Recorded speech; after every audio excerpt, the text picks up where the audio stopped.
Bismillahirrahmanirrahim. Assalamualaikum warahmatullahi wabarakatuh. Alhamdulillah wassalatu wassalamu ala rasulillah wa ala alihi wa sahbihi wa man walah wa la hawla wa la quwwata illa billah, amma ba'du. Teman-teman rahimakumullah, ketika saya belajar akhlak tasawuf kepada guru saya, pernah dijelaskan tentang al-muhlikat, yaitu para perusak.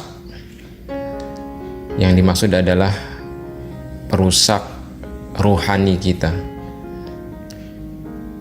Dan di antara al-muhlikat yang sangat menghancurkan dan membinasakan adalah penyakit hati.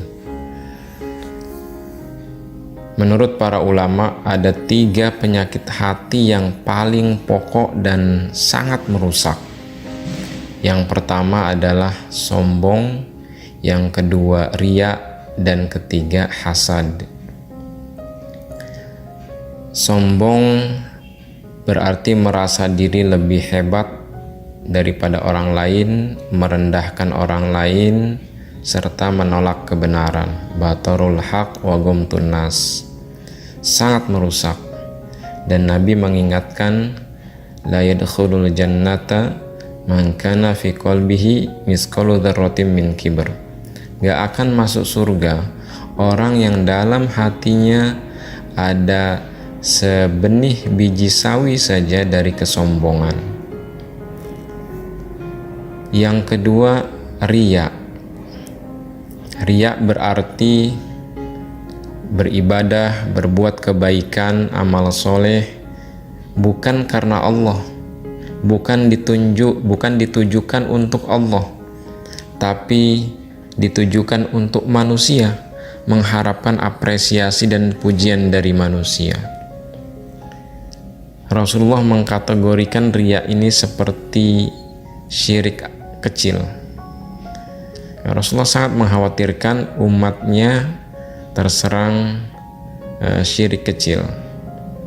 Lalu sahabat bertanya, wa masyirkul asghar ya Rasulullah? Apa itu syirik kecil? Qala, Rasulullah menjawab, ar-riya.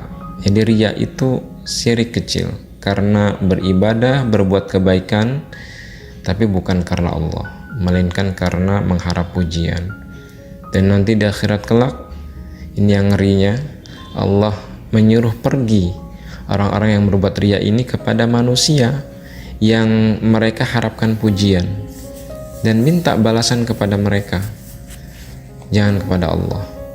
Maka tentu saja orang-orang yang dulunya di dunia itu kita harapkan pujian, mereka tidak akan pernah mampu memberikan balasan atas kebaikan yang kita lakukan. Yang ketiga adalah hasad. Ini juga sangat merusak. Hasad berarti tidak senang, tidak suka dengan kebaikan, prestasi, anugerah yang Allah berikan kepada orang lain. Dia merasa dirinya lebih pantas, lebih layak untuk menerima anugerah tersebut dan meraih prestasi tersebut. Pada tahap yang lebih parah, lebih akut, hasad ini kemudian melahirkan ghibah dan fitnah. Tujuannya untuk menjatuhkan orang yang dia hasadi itu. Maka kebaikannya akan hilang. Sebagaimana Rasulullah pernah mengingatkan, iyyakum wal hasada fa innal hasada ya'kulul hasanat kama ta'kulun narul hataba. Jauhi oleh kalian hasad, karena sesungguhnya hasad itu memakan kebaikan, menghanguskan kebaikan seperti api menghanguskan kayu bakar. Bisa dibayangkan ya, api menghanguskan kayu bakar, ya hilang semuanya, tidak bersisa, menjadi abu. Itulah nanti kebaikan-kebaikan kita ketika kita terjangkiti penyakit hasad. Maka teman-teman rahimakumullah, mari kita berikhtiar, bermujahadah, beriyadhah, mengalahkan diri kita, menaklukkan hawa nafsu kita, menjauhi 3 penyakit hati yang sangat merusak ini, yang bisa membinasakan kita di akhirat kelak.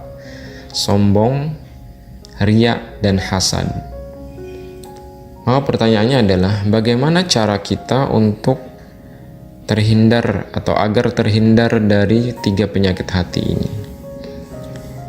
Guru saya saat belajar akhlak tasawuf tersebut menasihati, tentu beliau juga mengutip dari nasihat para ulama, agar memperbanyak zikir kalimat tauhid la ilaha illallah.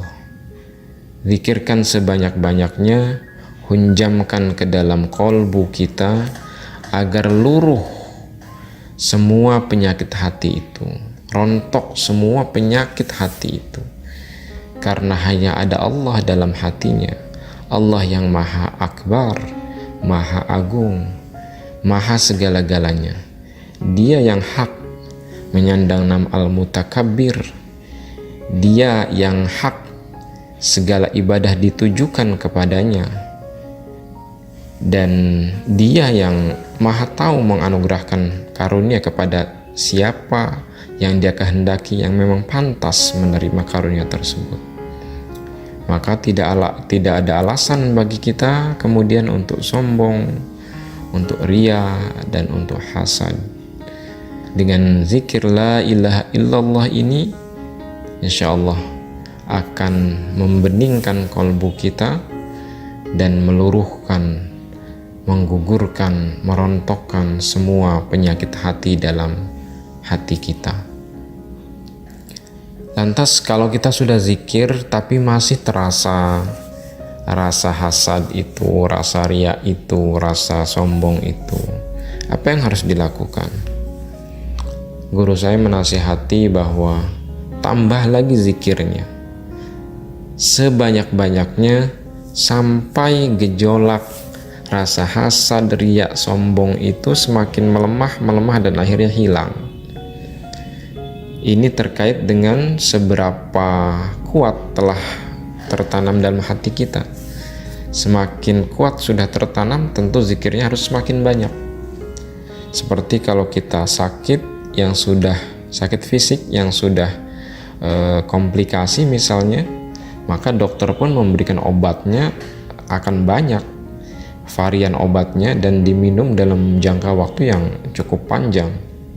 Demikianlah kurang lebih juga mengobati penyakit hati. Maka tambahkan zikirnya sebanyak-banyaknya dan selama mungkin. Maka dalam tradisi tasawuf itu ada seorang salik, ya, seorang pejalan spiritual yang dinasihati atau diberikan tugas oleh mursyidnya dalam rangka tazkiyatun nafs itu, membersihkan kolbunya untuk berzikir kalimat tauhid la ilaha illallah. Ada yang 10.000 kali dalam sehari, ada yang 5.000, atau bahkan ada yang 70.000 kali dalam sehari, untuk membersihkan, membeningkan kolbunya itu dari segala macam penyakit hati. Baru nanti kemudian bisa naik ke tahap selanjutnya, tahap tahalli, menghiasi hati yang sudah bening, sudah bersih itu dengan akhlakul karimah. Teman-teman rahimakumullah, mari kita bermujahadah untuk membersihkan hati kita dengan zikir la ilaha illallah, kemudian ditutup dengan berdoa memohon kepada Allah agar hati kita dicahayai dengan cahaya Allah Subhanahu wa taala. Di antara doa yang diajarkan oleh para ulama adalah Allahumma atina nufusana taqwaha wa zakkiha wa anta khairu man zakkaha anta waliyuha wa maulaha. Ya Allah, anugerahkanlah kepada kami jiwa yang bertakwa dan sucikanlah jiwa kami, karena sesungguhnya Engkaulah sebaik-baik penyuci jiwa.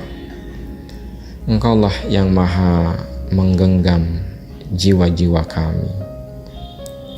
Doa lain misalnya, Allahumma nawwir qulubana binuri hidayatika wa binuri rasulika kama nawartal arda binuri samsika abadan abada.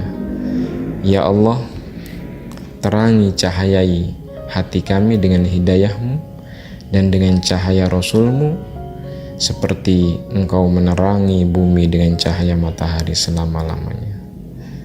Doa ini bisa diamalkan sebagai penutup zikir la ilaha illallah agar Allah membeningkan, membersihkan kolbu kita, hati kita dari segala macam penyakit hati yang merusak dan membinasakan kita. Semoga bermanfaat. Hadanallah wa iyyakum ajma'in. Assalamualaikum warahmatullahi wabarakatuh.